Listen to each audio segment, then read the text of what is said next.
Alright, so, what the hell's with this like? Tango Intense Citrus Flavoured... It's like sort of the, not the full Monty, Monty Python. The full Monty. What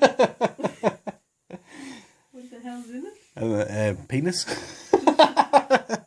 Anyway, so we have the Power of the Jedi contribution to the Cantina Bar. So, some awesome ones there. Really quite, when I kind of picked these ones out the bag, I was thinking like, oh, look, it's Zooton, or as I know him, Snaggletooth. And look at his picture, man. That's got to be the coolest looking dude in the galaxy, man. Look at him. Look at him. Looks, I don't know what it is, but that picture reminds me of Peter Waterman. Peter Waterman, is that right? The guy off Minder. I could be so good for you. Anyway, so it's Zooton, so Willie, he won't, he does, he don't. Ba-dum, ba-dum. Anyway, crack on, we've got Bow Shack, Bow, check it out. Shamon, Bow, Mofo. And finally, we've got Cad Bane's Da. So there he is there. Have you ever encountered a Jedi before? Yes, I was in a bar, and one of them chopped off a guy with a bum full of faces' arm. Let's start cracking these open. I'm going to open Zooton, or good old Snaggletooth, first. Now then, if you've watched me previous videos, you will know that I absolutely love the vintage Snaggletooth. Now, I've just had a bit of a look at this guy, and this guy is pretty awesome in a completely different kind of way. His head is absolutely massive, and that's probably part of his character design.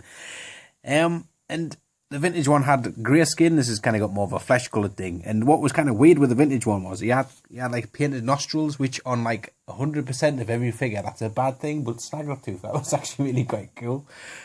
This figure, if it had painted nostrils, would be incredibly, incredibly scary looking. I do love the fact that he has a bald patch. That's just great. I mean, it's quite like, it's almost like, you know, there's the monkey's arse. So, and look at him, like, they've given him near articulation, which I guess is for, like, so you can give him accurate screen, sitting down action feature. But unlike the vintage one, his arms are really quite short, or sort of normally sized for his normally sized body that he has here. Which is kind of a bit funny, because he does have a holster on his ankle. So if his arms were quite long like the vintage one, that would have come in pretty handy. Although they have given him near articulation, so he kind of doesn't have to struggle too much to put the gun in there. He also comes with this really cool, like, look at that, man. That's like something of flipping Terminator, that, isn't it? Look at that. I'll be back. And a glass, which he can't hold, because his hands aren't in, like, holding position. So I guess you've just got to kind of try and balance it on his head, I guess. For him. No, he's not going to do it. But I do like his shiny boots and his shiny gloves. There's nothing like a shiny bit of leather. Whoa. Right, let's get Cad Bane's father out the packet. And we'll leave Bow Shack till last. Yeah, some figures just look much nicer out of the packet, don't they? And this is one of them. They've sculpted him really nice, so he's kind of got a very kind of casual sort of, what kind of thing is it where one of your feet goes out further than the other? I don't know what it is, but like duck foot or something, is it? His articulation's really poor, but it doesn't really matter because these guys don't really do anything apart from just kind of stand there with one of them like, is he telling you one off or something? Like, oh, sorry. Oh, you spilt me pint. Oh, no, I didn't mean it. I'll get you another one. And the paint on his face and stuff is quite rather nice. It kind of reminds us a little bit like the alien from Family Guy. A little bit anyway. So apparently he was a fan's figure choice #1. Why we haven't gotten his brother or his mate or his Mara or his boyfriend or whoever the other guy is, I do not know.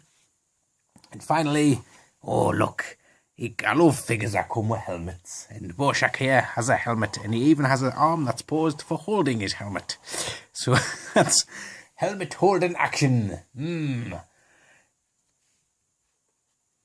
Oh, this is lovely. Yeah, I think the reason why I like this guy even more than what I probably would if I just got him normally is the fact that obviously if you're in the Star Wars YouTube community, you will be aware of the YouTuber of Bow Shack 71, and he's such a great guy. He's a lovely bloke, and obviously because of that, this character, this toy means a lot more kind of having it, if you know what I mean, because it kind of reminds you of your sort of internet friend. Internet friend. Oh. Anyway, so let's have a look at his helmet. It's lovely. When you stick it on him, look at that. It's the flippin' Stig in it. Look, all them years, it was Boshak driving the cars. Now you might think, well, now his arm just looks a bit silly doing that. Well, what you can do is articulate the elbow. And I don't know about you guys, but as a kid and obviously as an adult, there was always something funny about a figure you could kind of do that with, wasn't there? And I'm like, oh. Yeah, I don't know. Anyway, hours of fun, and he does have a pointy finger too. So you can kind of have him pointing at you back and going, I think he might be able to take you to the Aargh. Not that you heard him talk, he probably talked a bit more like James Bond. Yes, if you want to go to Aargh, that big hairy walking carpet over there can take you. His gun looks pretty sweet in his hand too.